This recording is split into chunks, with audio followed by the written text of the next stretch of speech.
Bizi insan olarak yaratan ve insanı tanımlayan, böylelikle fıtratın ne olduğunu bize bildiren, bizi Müslüman olarak yaratan ve Müslümanlığı tanımlayan Rabbimiz, mümin kadınların örtülü olarak tanınmasını istemektedir. Kur'an-ı Kerim tesettürün tanınmak ve incitilmemek için en hayırlı yol olduğunu bizlere bildirmektedir. Yine Allah-u Teala Araf suresi 26. ayetinde bizlere şöyle seslenmektedir. Estağfirullah. Ey Ademoğulları, mahrem yerlerinizi örtecek giysi ve süsleyecek kıyafetler indirdik. Takva elbisesi var ya, işte o daha hayırlıdır diye buyurmaktadır. Bu ayet bize mahremiyetin korunması eksenli, bedenin örtülmesinin yanında tesettürün sadece bedeni örtmeye yönelik olmadığını, aynı zamanda iç dünyamızı da şekillendirecek, terbiye edecek ve şekillendirecek bir rolü olduğunu bizlere bildirmektedir. Ve iman ile beraber hayanın, edebin ve iffetin olduğunu net bir şekilde anlayabiliyoruz. Çünkü takva elbisesi bedenimizi örtecek kıyafetlerin ne olduğunu ve hakiki anlamda tesettürün ne demek olduğunu bizlere anlatmaktadır.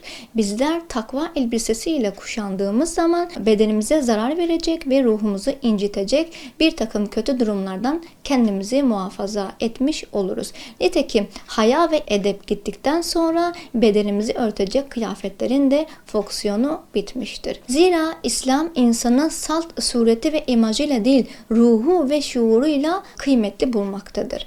Aynı zamanda tesettürü anlatan ayet ve hadislerin yanı sıra İslam bilginlerinin de düşüncesinin yanında tesettür tarih boyunca çok önemli bir vakıa olarak görülmektedir. Çünkü biz tarihi incelediğimiz zaman çıplaklığın her dönemde ve asırda sağduyulu ve vicdan sahipleri insanlar tarafından uygun görülmediğini net bir şekilde söyleyebiliriz. İçinde bulunduğumuz son zamana kadar şerefli olmanın nişanesi olarak sayılan tesettür maalesef ki fıtratından uzaklaşmış insanlar için artık öyle bir anlama sahip değildir.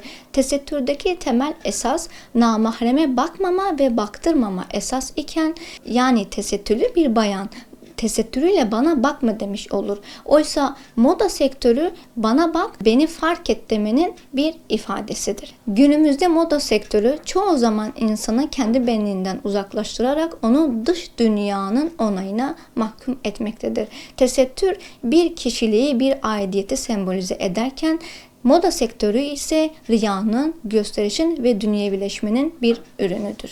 Günümüzde moda sektörü maalesef ki tesettürü tamamen hakiki anlamından uzaklaştırdı ve onun içini boşalttı. Bunu da nasıl yaptı? Dar kıyafetler ile, şatafatlı, gösterişli kıyafetler ve süslemeler ile, aynı zamanda sosyal medyanın teşhir etmesiyle birlikte tesettürün içi boşaltıldı. Artık maalesef ki tesettür başta kalıyor ama kalbe inmiyor. Bu çağda iffetli kalmak, Allah'a teslimiyetle yaklaşıp ve örtülmek çok önemli bir ibadettir. Evet, Müslümanlar şık olabilir ama bu şatafat ile, gösteriş ile değil, takva ile, sadelik ile ve zarafet ile olmalıdır. Moda sektörü insanlara beni fark et, beni beğen düşüncesini empoze ederken böylesi bir düşünce İslam'ın tevazu ve takva anlayışına tamamen terstir. Aynı zamanda moda sektörü sürekli değiştiğinden dolayı insanları tüketime sevk etmektedir. Bu da İslam'ın israf anlayışına terstir. Çünkü Allah-u Teala israf edenleri sevmez ve bunun uygun olmadığını da ayetlerinde bizlere bildirmektedir. Tesettürün İslam'a göre olması demek, Kur'an ve sünnete göre olması demektir. Allah-u Teala ve Allah Resulü sallallahu aleyhi ve sellem tesettürün nasıl olması gerektiğini açıklamıştır. Müslüman kadınların da uyması gereken temel husus tam olarak budur. Müslüman kadın tesettür modası adı altında tesettürün kalesi yıkmak için mücadele eden şer güçlere karşı bilinçli olmalıdır. Çünkü tesettür toplumdaki artan fuhuşiyat ve kötülüğe karşı bir settir. Eğer biz tesettürümüz ile bu fuhuşiyatı ve kötülüğü engellemek istersek toplumun daha iyiye gitmesine vesile olacağız. Bu noktada Müslüman kadın tesettürüne sımsıkı sarılmalı ve modanın tesettürün içini boşaltması için çalıştığı plan ve projelere karşı uyanık olmalıdır.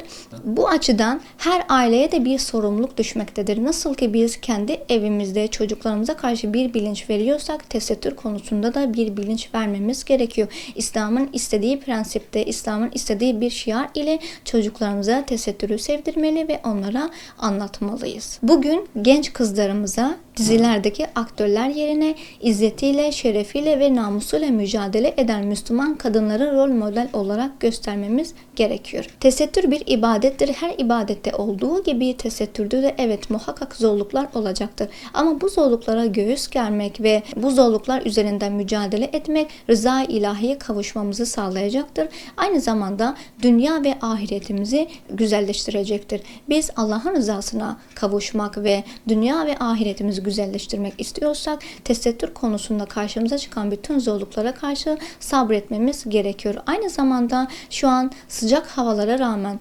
tesettürümüz ile biz sokaklarda ve çarşılarda geziyorsak bunun sevabı Allah katında daha da artacaktır. Müslüman kadının motivasyonu bu olmalıdır ve bu şekilde hareket etmelidir.